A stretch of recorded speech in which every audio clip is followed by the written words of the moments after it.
I think the response was appropriate. We have a history of a former British ambassador also perceived to be interfering in the internal affairs of this country and commenting.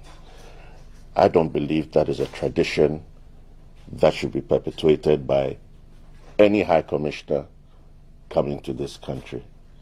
And that's why I like personalities like Paul Kagame and Robert Mugabe, and telling them as it is. As Kwesi has pointed out, there's a history between our two countries.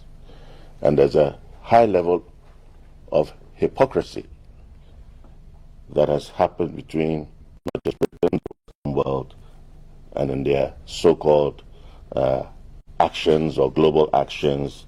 And we've had incidents where the British and the Americans and whoever went to deceive the whole world about the Iraq war and embarked on a war, and we all found out that it was full of lies.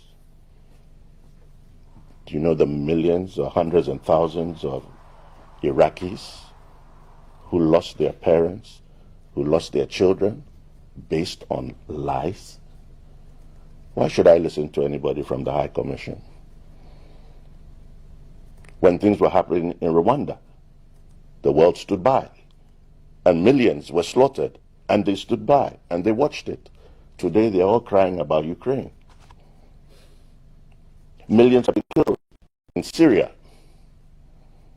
and the world stood by, and they watched it happen. The hypocrisy.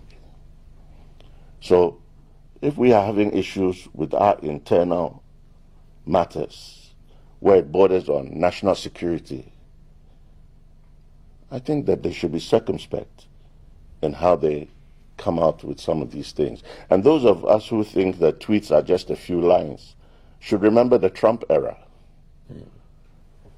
where tweets were what he used for his policy communication. And so tweets are exceedingly powerful in the diplomatic domain. Yes, it may be full of a lot of rubbish, but within the diplomatic realm, they understand the nuances of these tweets. And as Kwesi has pointed out, when you say again, it sounds innocuous. But when you put in all the pieces of the jigsaw puzzle, it tells a very deep story. And you're thinking this is the normal British understated way of... They say things very, very... I grew up in Britain. We've lived there most of our lives. I grew up in Britain. I'm telling the ambassador today, where was she when they were calling me a gollywog, a nigger?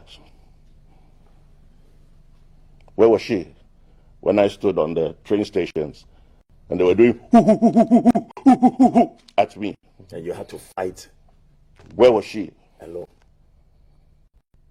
That's her country that I lived in, that I suffered mental abuse, which the scars are still with me today.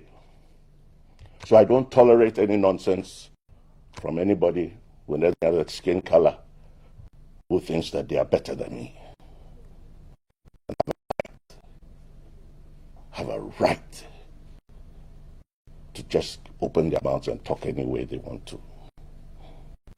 So please, there are those of us, if you think that our governments spread across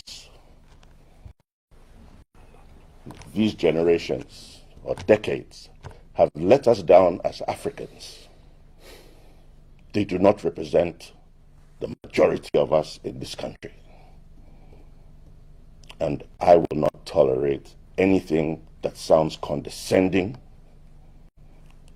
to us as Ghanaians or as Africans. That time is over. Trust me.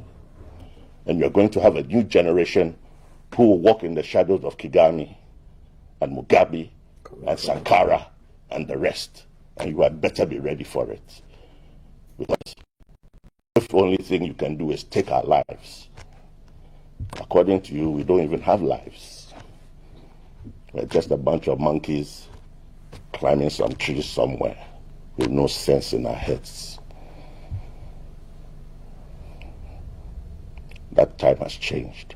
So whether it's undiplomatic, whether it's within a jurisdiction or not, kill it before it grows.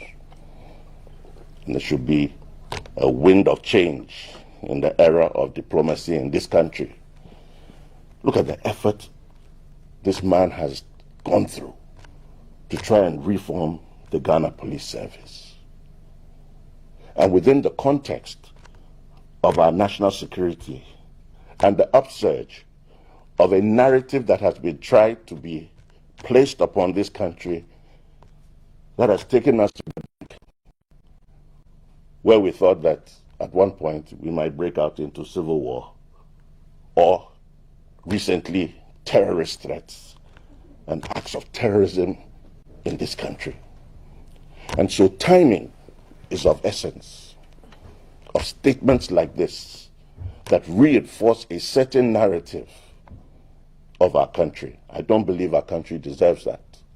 And when you look at Britain, and I talk about the hypocrisy, go and find out what their crime rates are.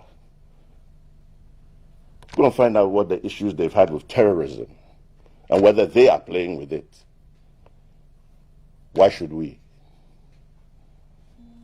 Why should we? So please, I'm not going to stand here and say, talk diplomatic talk. Mind your own business. Period.